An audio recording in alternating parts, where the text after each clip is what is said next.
and welcome to the GameFace SFNL Division 1 Netball Show, and very exciting. Welcome back, Hugh. Thank you very much. I got a couple of messages last week, Matt. Oh. The first was, God, you lot talked a lot of crap last week. That was from Anonymous. And the second message was, it was good last week to see somebody sitting next to Mac who actually looked half decent. That was from Will Hunter's mum, and interestingly enough, she sent it from Will's phone. Yeah, no, it's good to be back and good to feel in the land of the living again. So thanks, Will Hunter, for deputising for me last week, and thanks, Mac, for actually making it half a decent show. Well, welcome back, Hugh. Very exciting to have you on board. And remember, a big thank you to our sponsors, Swiv's Locker, Bendigo Bank Caulfield Park, and 1111 Fitness. Tonight we're going to jump straight into the round 9 or round 10 maybe recap. So our first game, Morty Alec 29 defeated Cheltenham 18. So a very interesting game here, Hugh. Yeah, Cheltenham led early, had the best of the first quarter, but Morty Alec fairly dominant in quarters 2 and 3, and that gave them a 10-goal lead at three-quarter time, and with the wind and the rain being as it was last Saturday, that was too much to peg back. Cheltenham game as they come, as always, but not quite good enough on this day, and the loss of their main shooter, Annabelle Gorman, really hurt them too. So. Yeah, and I think something interesting to mention here is that all the Division 1 games started on a dry court, which then became a wet court at half time, and so I think that potentially impacted results, and it showed how people adjust to the conditions. Yeah, it certainly didn't help, did it? Yeah, our next game, Oakley District 37 defeated St Paul's 28. Now, St Paul's here, they did a phenomenal job, in less than 10 goals, and they had a really strong game. Yeah, it was all square at quarter time. Oakley took a bit of control after that, unfortunately, for St Paul's. But they fought it out to the end. 32 goals for Gabby Dwyer of Oakley. Basically told the story at the other end. Renee Devon-Boglu was kept relatively quiet by Kirsten Daly in the Oakley defensive circle, and that really was the tail of the tape on that one.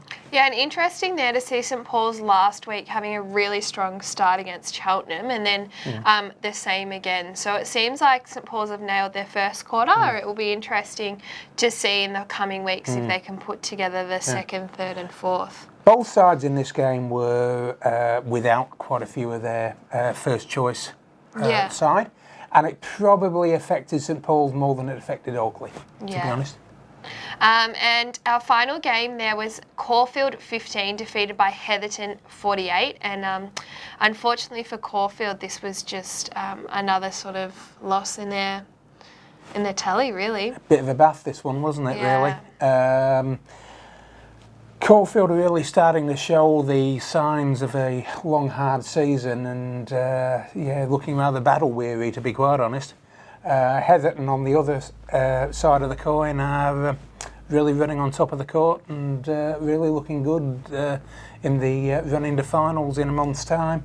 This was one-way traffic, really. Beth Wilson, another 29 goals. She keeps racking them up, and Caulfield never in the hunt. Yeah, and I think Caulfield, unfortunately, they're really struggling to get over the 5-goal margin of each quarter with these harder teams. So, but hopefully in the coming weeks they put together some solid games. So fingers crossed there for the Bears. And we obviously had Dingley with the bye. Talk about everything going right for Dingley this year. They stayed warm and dry on Saturday where everyone else caught the flu. They couldn't have planned it better if they tried.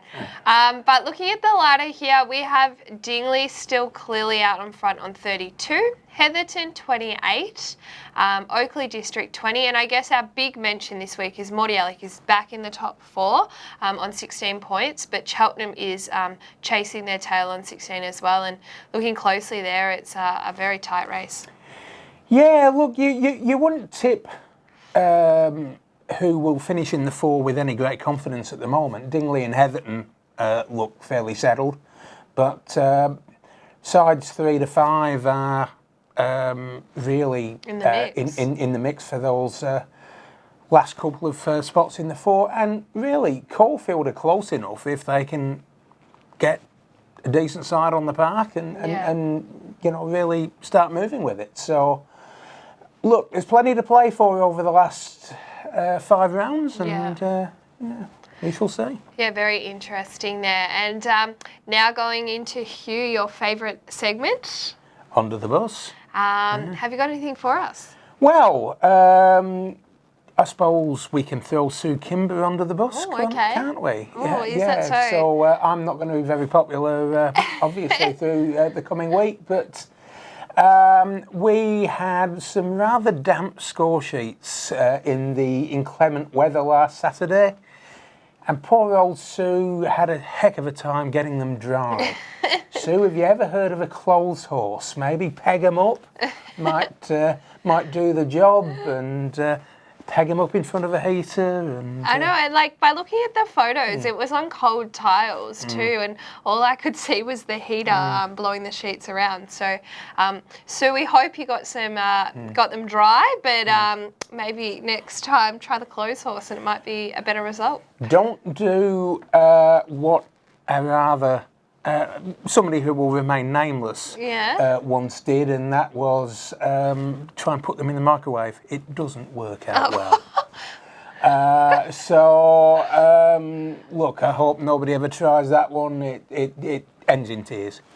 And I guess another thing for Under the Bus or up-and-coming news is Caulfield Bears have their trivia night in a couple of weeks. So very exciting for the Bear Cave, and hopefully should be a great night. And it will be a very long Under the Bus segment the following week.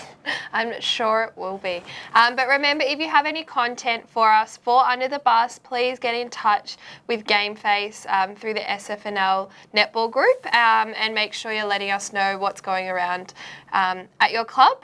It's been interesting to see that Heatherton's still got some nice long eyelashes, and Oakley's still rocking the fake tan Thursday, so we're told. But let us know if anything's going on at your club. It'd be great to have it in our show.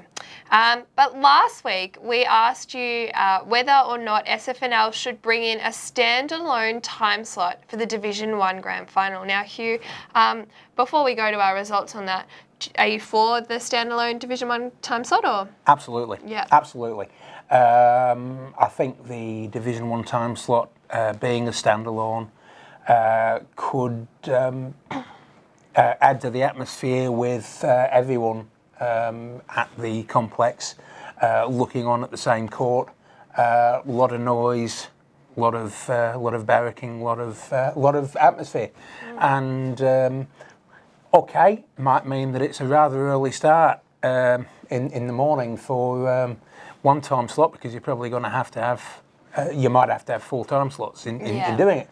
Well, so be it. Yeah. You know, it's the big day of the year, and Division 1 is the big division. So, look, bring it on. Well, it seems that our viewers agree there, and we have 36 people, I should say, saying yes, with no one having a no answer. So everyone was unanimous on that, and it was nice to see a comment from Sue Kimber saying that this is the plan for this year.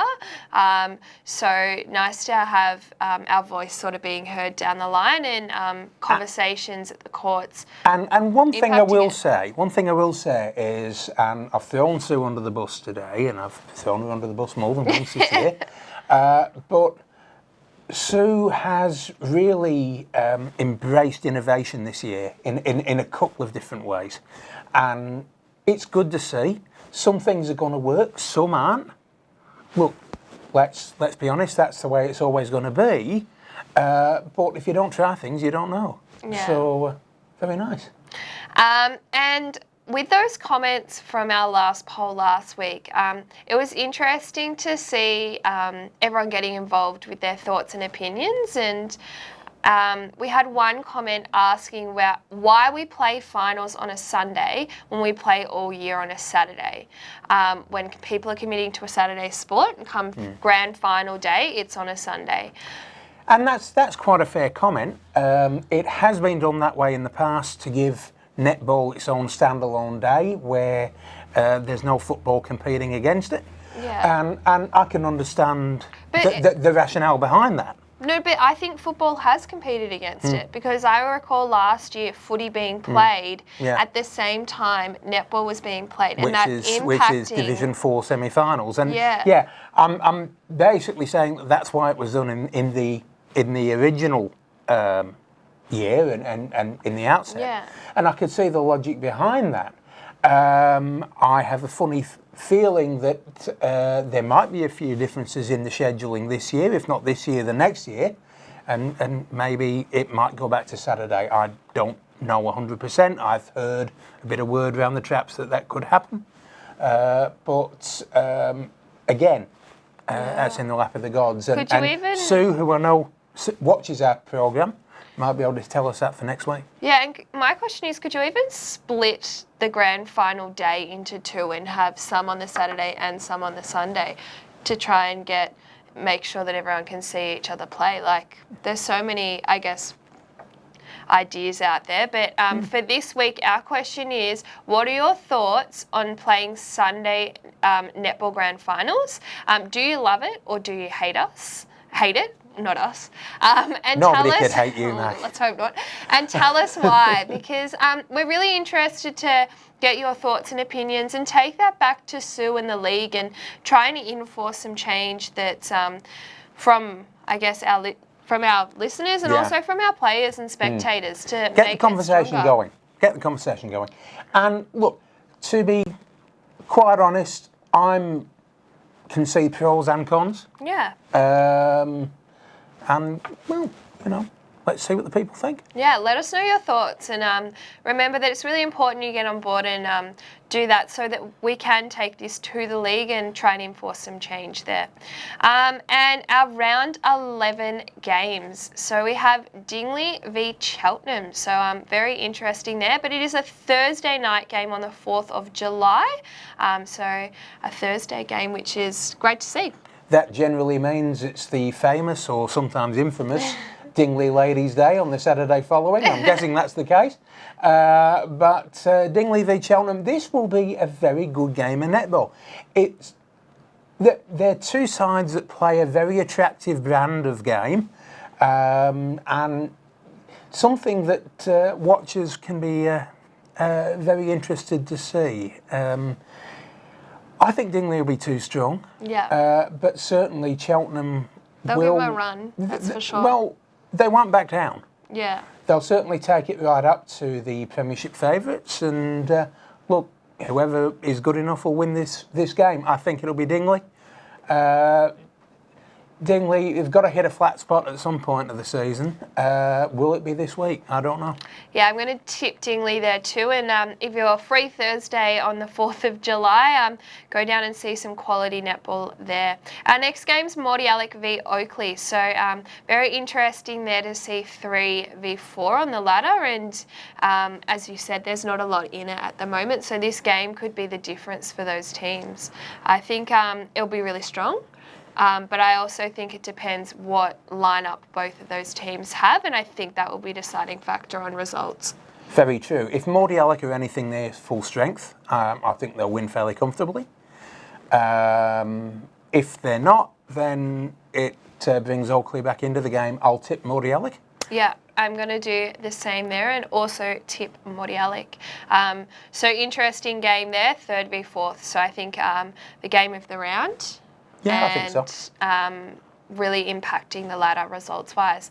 Our final game is Caulfield v St Paul's. So our bottom two teams playing off. It will be interesting. Obviously, St Paul's haven't had a win yet, but have been really, really strong against the top teams, and I think that's something that Caulfield's lacked a little bit.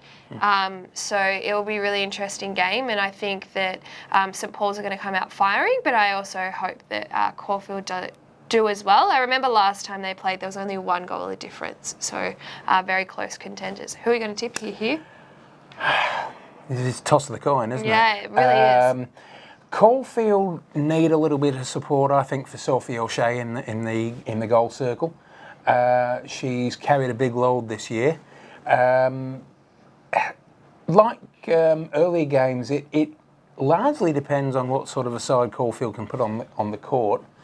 I